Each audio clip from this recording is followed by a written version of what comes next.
Hello and welcome back to the podcast, or welcome to the podcast if this is your first time being here. I'm really looking forward to the episode today, and I'm sure it's going to be such a big ball of wisdom for you to listen to, as I'm going to be talking about how to be period positive, whether you actually enjoy this time of the month or whether it's something that you're journeying through or struggling with. This is just going to be a really supportive episode for you so that you can just begin to tap into these little things that you may not think about outside of this. So first, we're going to begin with our oracle card, of course, and the card that I pulled today is improving health. Well, that's a bit close. So improving health, such a beautiful card. And as soon as I pulled it, I was like, oh my gosh, this makes so much sense for what I'm speaking about, right? Because even though we can be looking at our bleed time from an energetic lens or from shifting things in our lifestyle, it's going to be improving your overall health, right? Because a healthy cycle means a healthy body is a healthy cycle means your body is healthy, but also that everything's optimally working. Because as soon as we have, things happening with our menstrual cycle or with our kidney function or anything like that, that's really an indicator that our life force energy isn't working correctly and we need to come back into balance. So healthy cycle, healthy life, happy cycle, all the things, right? Okay, so I want to speak about our cycle and how to be period positive. Now, of course, this is something that a lot of people can journey through and hold a lot of shame around. And I know I've spoken about this in previous episodes, or if you've done, trainings with me, it is definitely something that women have to do a lot of work around. But I wanted to share some key tips around how to be period positive. So number one would be actually listen to your body. Don't actually listen to what everyone else around you is trying to tell you. Maybe you've got a lot of things going on and everyone's like, just push it, just keep going. But you know that you just need that sleep in the next morning. And I'm not saying use your bleed time as an excuse at all, because then that can be quite toxic. But what I'm saying is, if you know that sleeping in an extra half an hour tomorrow morning is going to benefit you to have an even more incredible day, then do that. Listen to your body in that sense. And also listening to your body in the way of what food do you actually feel like, right? Tuning in intuitively to what your body is asking of you. Is it the warm, nourishing foods? Is it some dark chocolate? Is it a ceremonial cacao or a matcha, shall we say? What is your body asking of you? Maybe it's asking for less coffee, and can that just be okay? Can it just be okay, not questioning what your body's trying to tell you? We all know that feeling when our intuition is communicating with us, when it's just gut feeling. It's our womb communicating, and we're like, oh, I know this is for example, maybe one morning you wake up and you're like, my body does not feel like a coffee. You still have the coffee, and then you're like, oh my God, I knew that I shouldn't have had that fucking coffee. That's what I'm trying to my point that I'm trying to get across is listen to your body. What is she asking of you? And this can really allow for you to build your relationship with your menstrual cycle, and in particular your period, because one, we are our most intuitive at this time, but two, actually listening to what your body wants of you. So of course there's not going to be a distrust almost within your womb and you. And I know that might sound a little woo-woo, but when we're not listening to our intuition, how else is it going to scream and shout at us other than pain, right? Another way to be period positive is by opening up this conversation with your friends. Open this conversation up with people around you.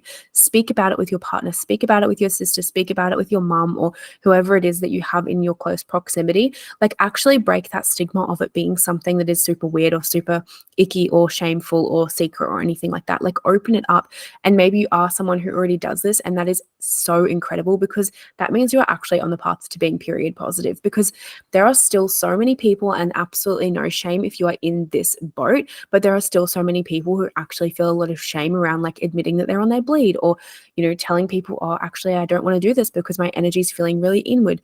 So this is your permission slip to actually be that person, break the stigma, and actually say I'm on my bleed. Ask people around you, how does their period feel for them? Is it a time that they pause? Is it a time that they, honor their body, or do they not know much about it? Do they not know much about their body at all? It's a really just powerful, empowering way to accept yourself for being a woman who bleeds. And yeah, it's breaking that stigma. It's being a cycle breaker. It's just so fucking good. So I really invite you to do that. I invite you to listen to your intuition. I invite you to break the stigma, bring this up in conversation with other people. And another way that I love to be period positive is by doing womb meditations. Now, this may be something that you have done, and maybe you haven't done this, and that's perfect. If you go on Insight Timer, I'll leave them linked below. I do have an account, and I've got a couple of guided meditations up there. They're completely free. It's just for you to actually like listen to. But connecting in with your womb space when you are bleeding through guided meditation, or it could be yoga nidra, whatever it may be, connecting in with your womb space and actually like connecting into the energetics of like the release and like visualizing what is actually going on internally is so powerful. So definitely doing that, connecting in with a meditation, right? And this can bring period positive vibes as well, because you're beginning to connect in with what's actually going on, but you're also giving yourself the time and space to have that time and space, right? To not be on the grind, to not be out doing the thing, to actually take that 5, 10, 20 minutes to just be with you and your womb while you're in this really yin state, while you're in this state of just complete release and surrender. These are just a couple of little tips to be period positive. I hope that they have supported you. I know this is a super quick episode. It was very impromptu. I was not planning on doing it at all, but this just dropped in and I was like, I need to get this out there. So just a little recap to be period positive is breaking the stigma, speaking with people around you, speaking with your partner, being seen in that, and not actually allowing yourself to continue hiding it. And I'm not saying like you have to run out there and be like, I'm on my fucking period, but like, share this around with like your friends, ask how it lands for them, like share your stories, right? This is such a beautiful way to connect. And a lot of the time these days, people just connect through gossip and through shit talking. But like, imagine if you could just create connections and connect with other people talking about these things, right? Like women have done this for many, many moons. So bringing this in, that storytelling piece, right? Connecting in that way, listening to your intuition, whether it's through the movement that you do, whether it's through the things that you do in your life, whether it's through the food that you eat or the places you go or the places you don't go. Listening to your intuition is powerful. And lastly, connecting in energetically with your womb through a guided meditation or through a yoga nidra or whatever that may be. I always also, just a side note, love doing guided womb meditations with my womb while I'm bleeding, but also giving myself a womb massage at the same time. Absolute game changer in connecting in with my feminine energy. I hope this episode has supported you and you've got everything that you desire to get out of it.